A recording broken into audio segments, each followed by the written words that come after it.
లొంకపరమలకు స్వామి సంబంధించిన దారి ఇప్పుడు ఈ విధంగా పూర్తిగా నీళ్ళతోటి నిండిపోయింది.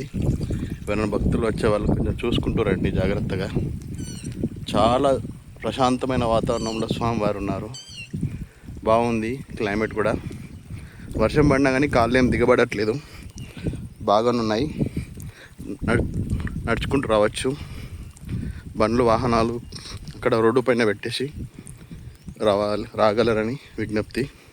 వచ్చే భక్తులు స్వామివారి రూటు చాలా బాగుంది,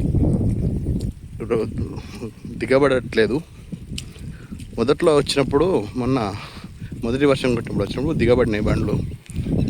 ఇక తర్వాత ఇప్పుడు దిగడం మానేసినాయి. తార్ లాంటి 4x4 బండ్లు కానీ రావచ్చు, చిన్న బండ్లు అయితే రాలేవు.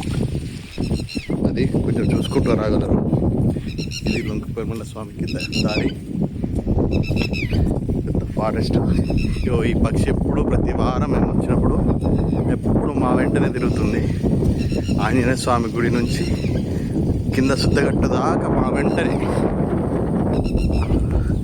మా కోసమే అరుస్తూనే ఉంటుంది ప్రసాదం కోసం.